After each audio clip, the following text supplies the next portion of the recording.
Long day, I believe. So we'll try to make it crisp and short.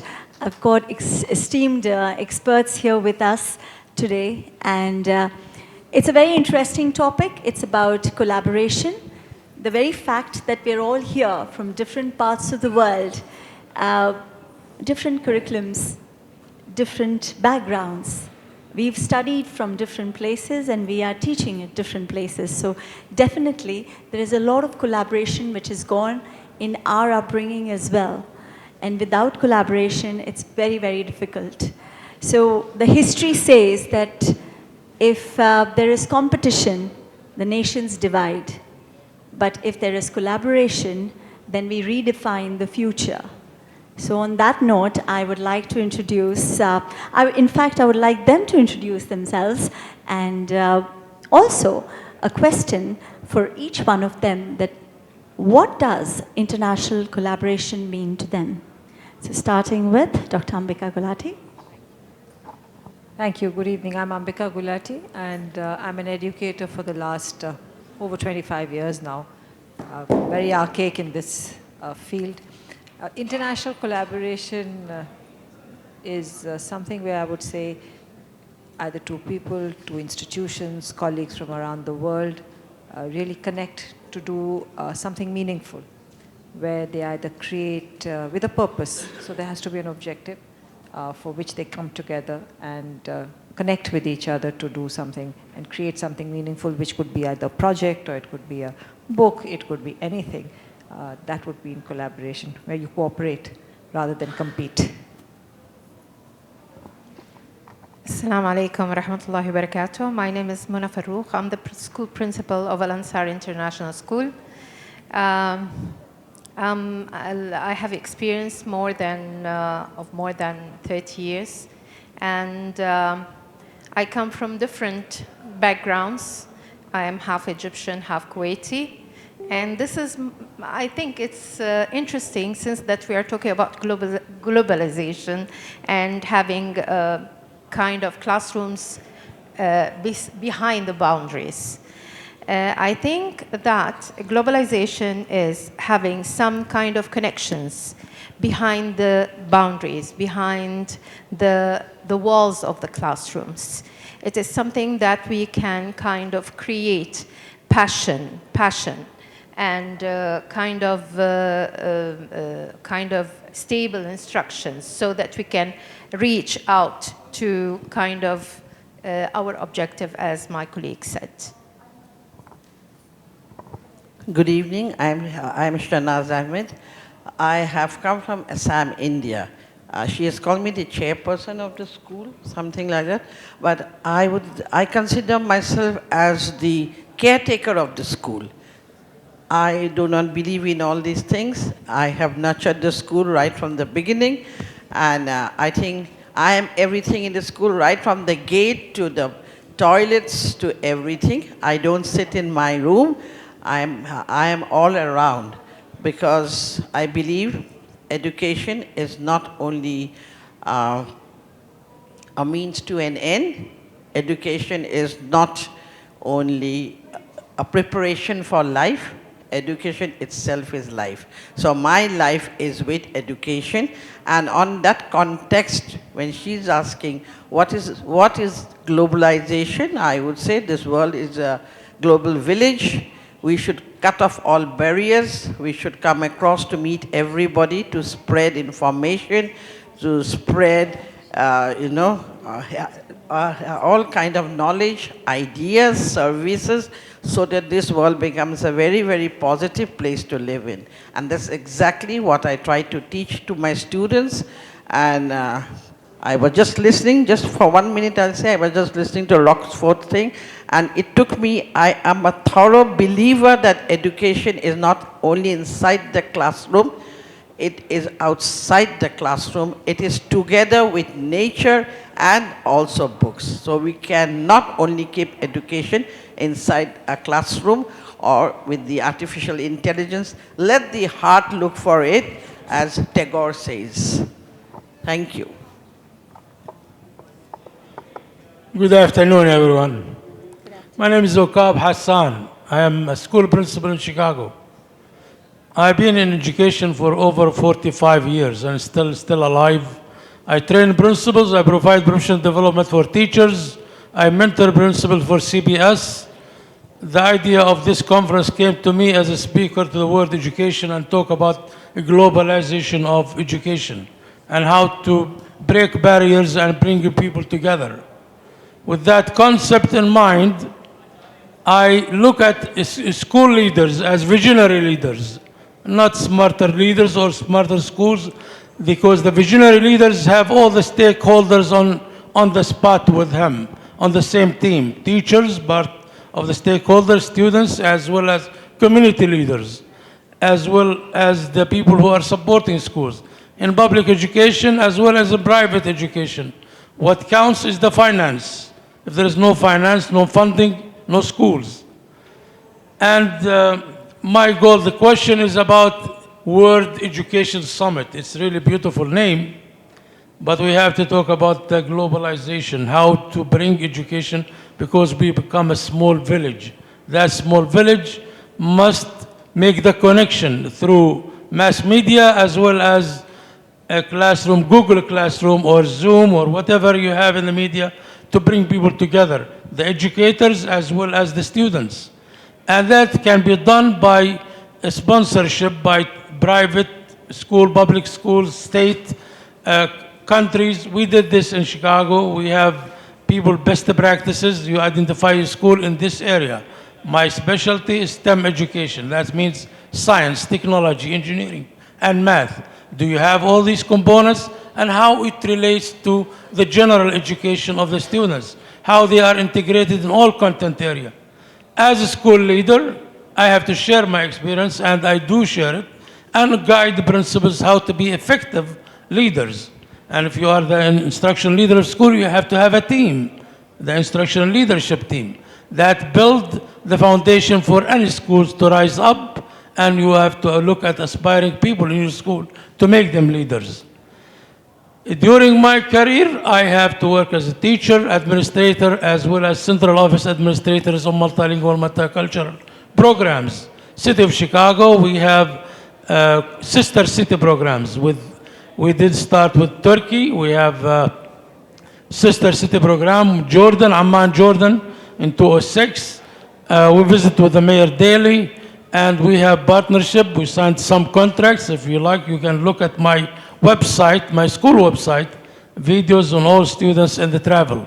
Because students have to be engaged in the bridging the gap between the people and connecting with the cultures, because we live in a multicultural society.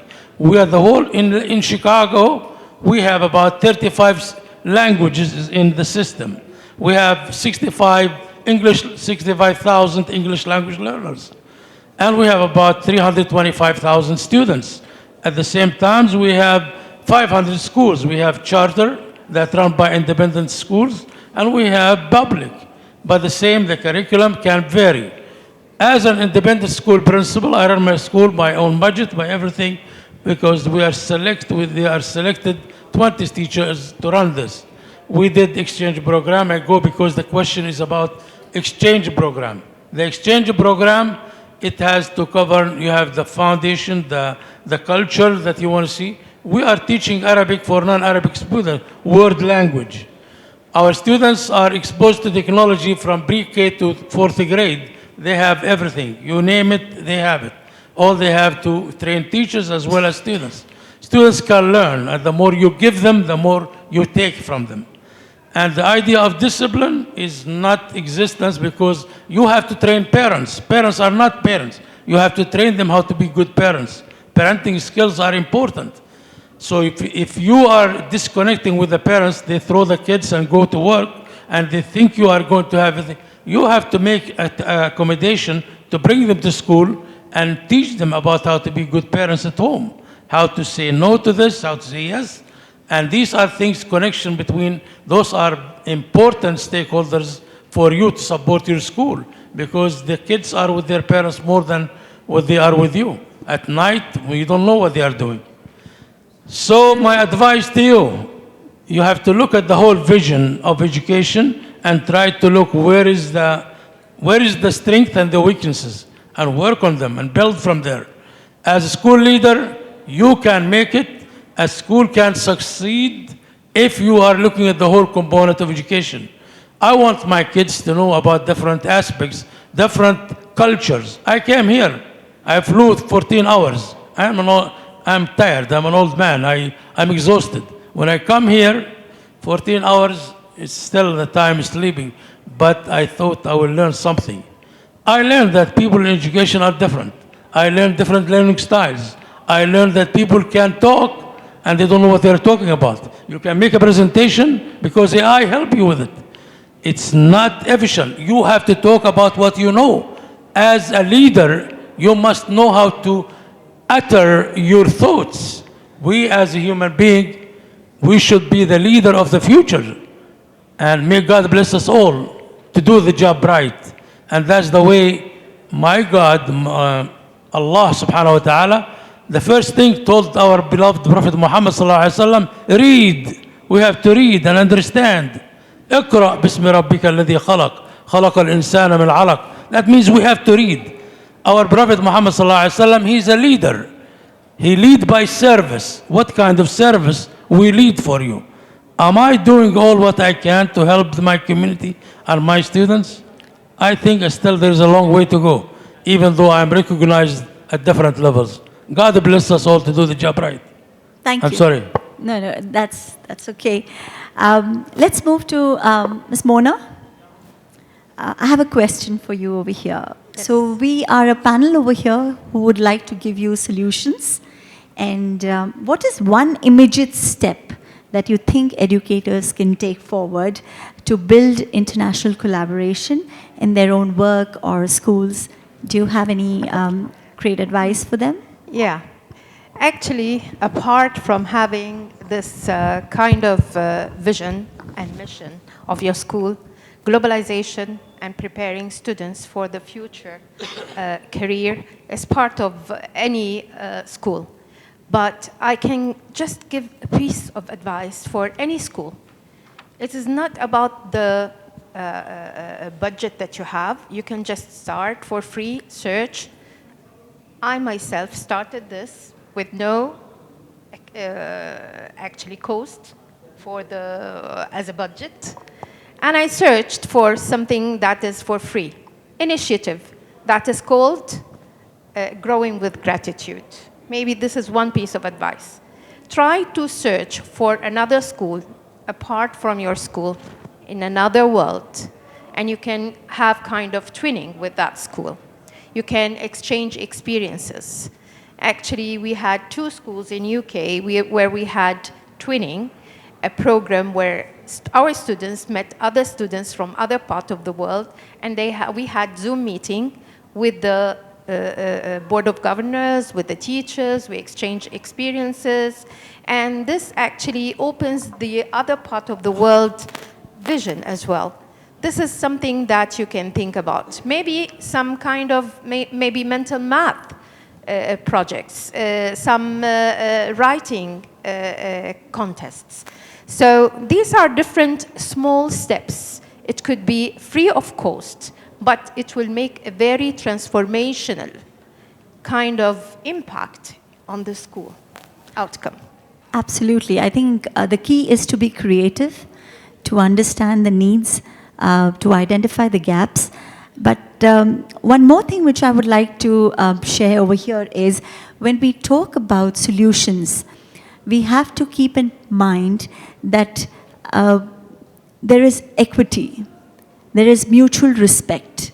Whenever we are collaborating with international communities, I think that is something that we have to keep in mind.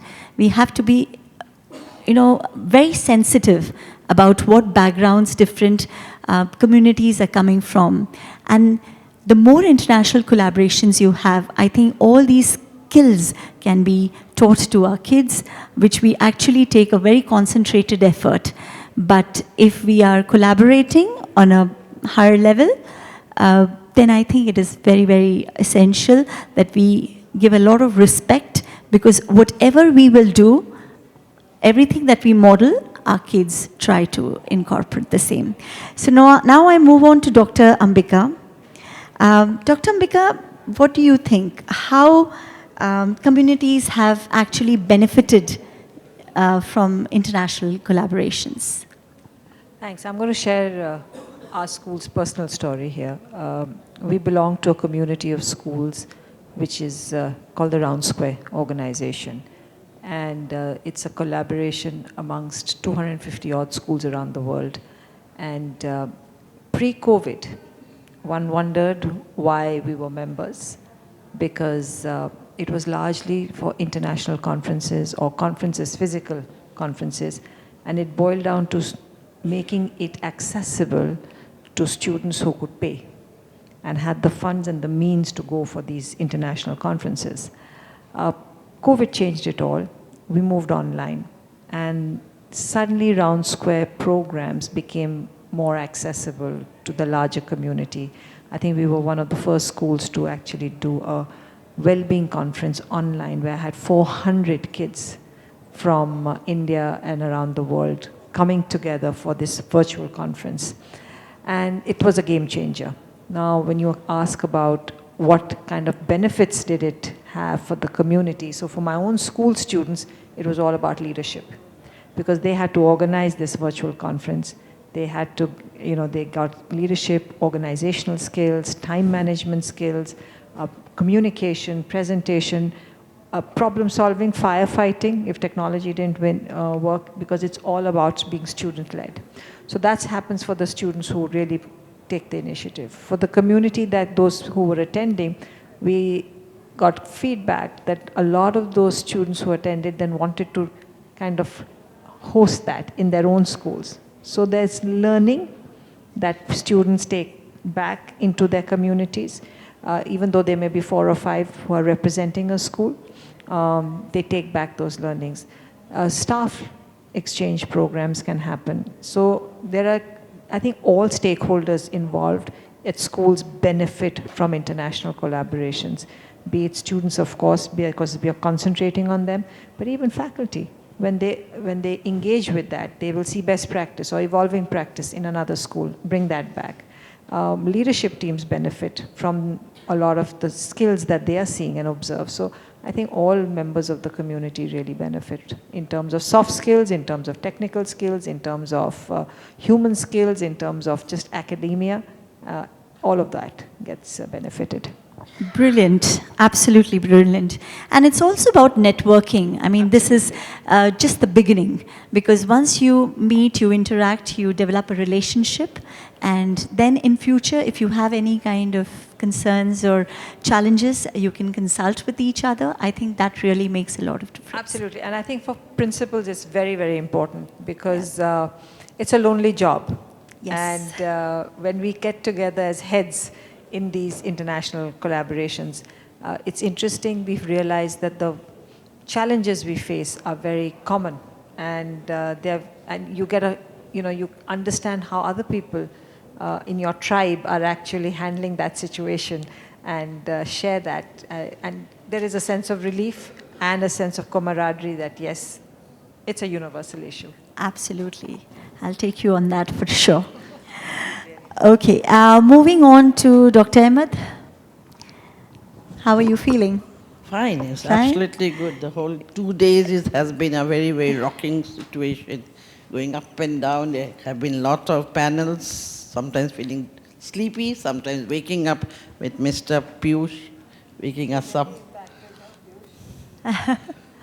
Okay, so my question to you is, with your kind of expertise and experience, and what you rightly said about yourself, that you're completely involved in your school operations, whether it is academic or otherwise. So my question to you is, do you have any shared practices, best practices that you could share with all of us when it comes to international collaboration, something that has really worked well in your school, especially coming from Assam in India? Yes.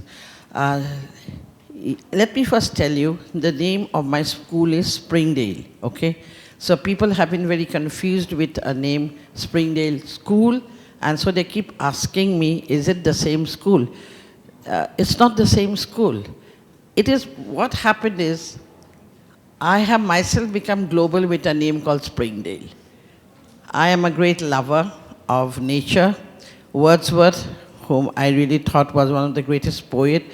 I read a lot of his poems. I loved spring, I loved autumn, I loved dales, I loved valleys. That's how Springdale came into my mind. And when Springdale came into my mind as a school, I thought that let every child that is in the school become a flower. Let me nurture them.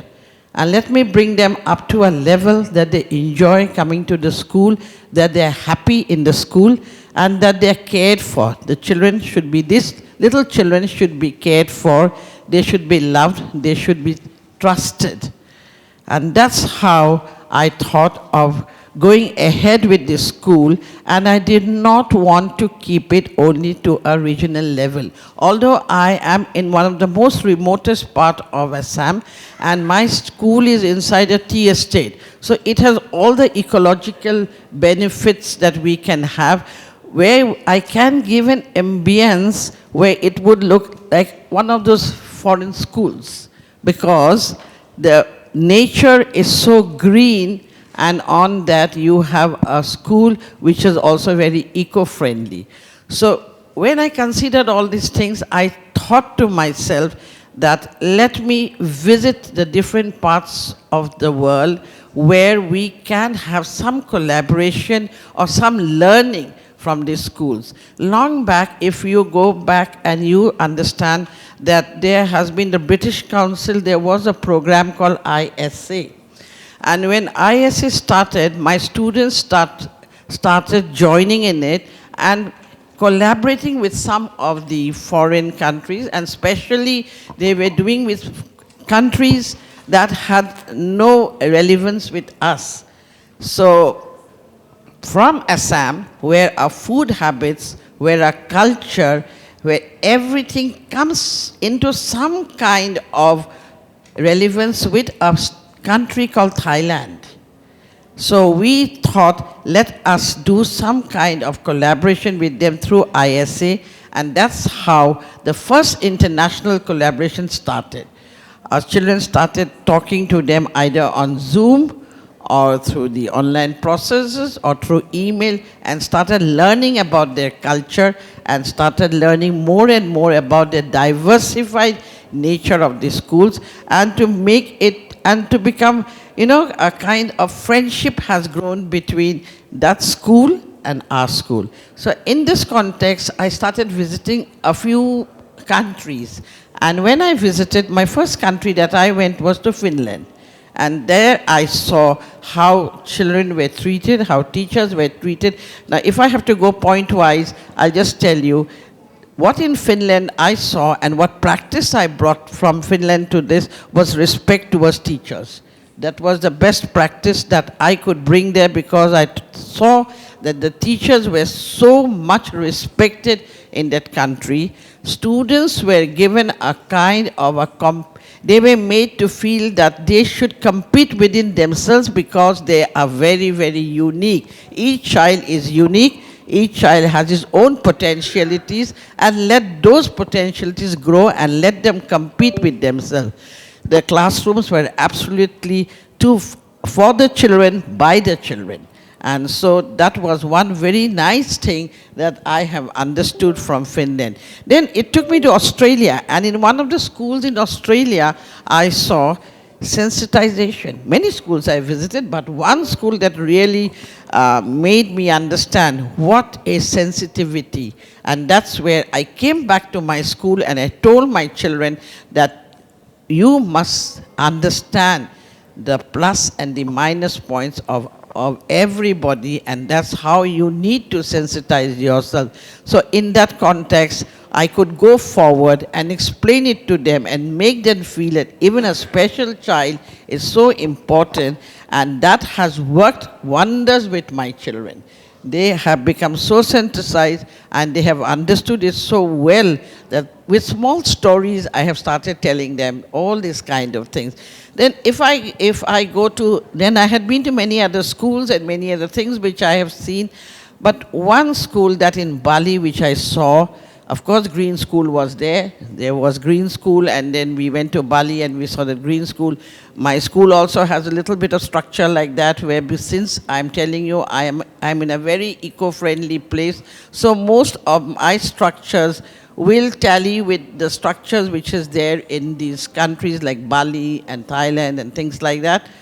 But one school that has really, really impressed me, and that value is also in our Indian schools and in my school, the One Earth School by Swami, I forget, Arvind Krishna Swami or somebody. The ethos, the culture, the values are so much in every Indian school. Very, very, very value-oriented school, and those values have come to my school also. And this year, when we had, a kind of a Parents' Day or a get-together for parents, would you believe that I brought back around the world culture to my school? I told my students, you can bring the world here and you can take India there to the world also. And the whole program that was being done was the values of Ekalavya, Dronacharya, everything was shown to them. They had enacted it. They also brought the world culture here, and a song which they have done together was amazing.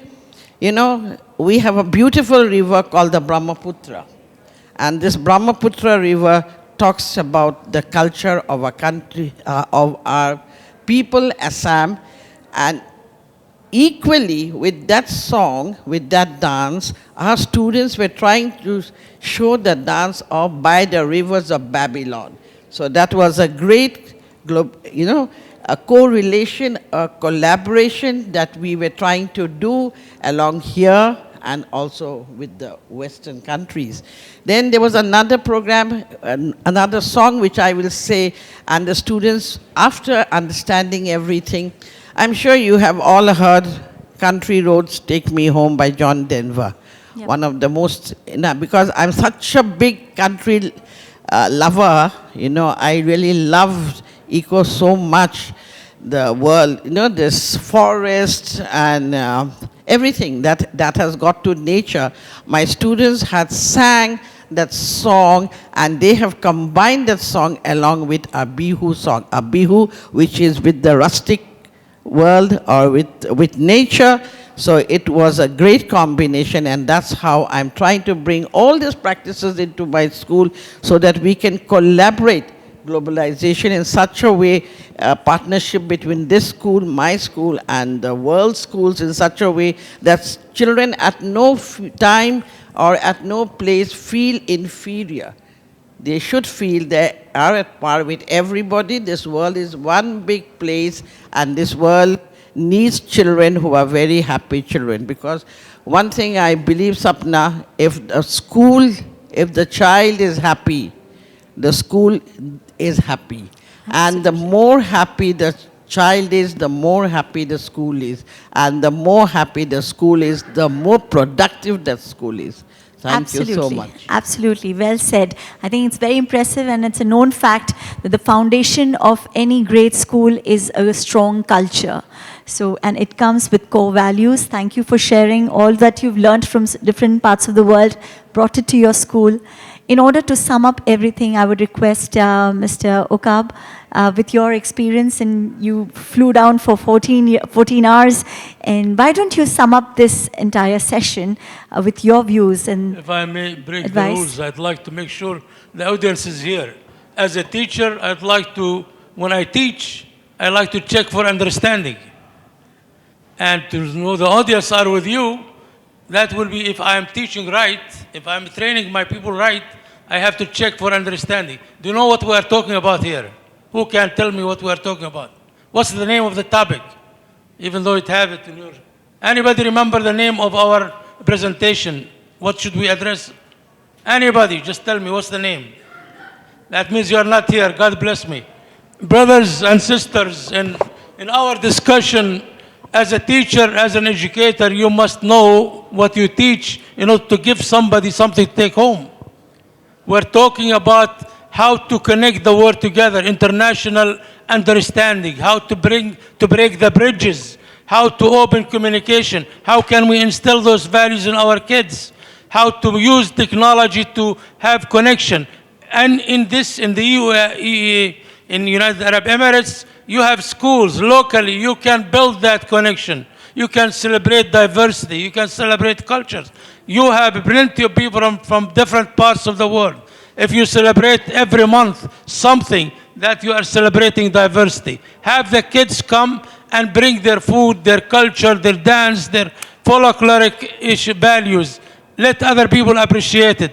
When these are people look at differences, you appreciate similarities too.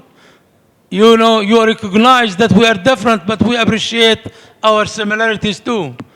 And that way you build a culture of understanding. You build a culture of acceptance for other people. The former speaker talked about in the 60s how Martin Luther King came some people talk about equity. Equity without access is injustice. If you look at justice in education to provide it for your kids, you have to be equitable in funding, in providing professional development for your teachers, having the good leaders to lead the school. At the same time, parents component are involved, and that's give them everything you can. Equity plus access equals justice. Justice in education is the highest value that we build the future for our kids. We don't deny them any access to any tool available. Field trips, visitation, like what some people talk about it. Early childhood, when you talk about early childhood, talk about the ISAs, the foundational skills, how to social emotional learning. It is a value that you must instill in people. How to accept each other. Brothers here, most of you professional, I address you. Please, if you don't remember anything, we fail you. And the same in the classroom. If your teachers are teaching and they don't get results, they are failing the kids. It's your job to see, I judge you by what you give me. The results are the kids. You are as a leader, every teacher might provide differentiation in their teaching in any subject area.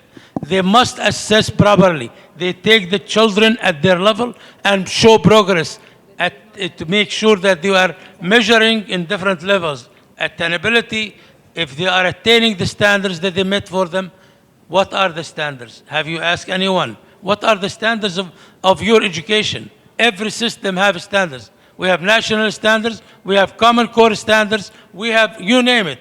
And then the goals are part of those standards. Right. Brothers and colleagues in profession of educating, this is the hardest task. Don't think you are sitting in a chair and you think you are going to be relaxed.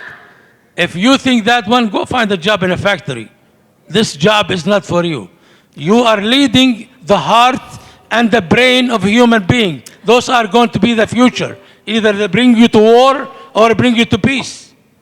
Thank you. And the value of humanity is to bring people Thank you together. so much, Mr. Okab. So sorry to cut you off. I understand your passion, and usually great educators have a lot of passion in them. A big round of applause for Mr. Okab there. That's really nice of you to share your views, but we are running against time here, so thank you so much.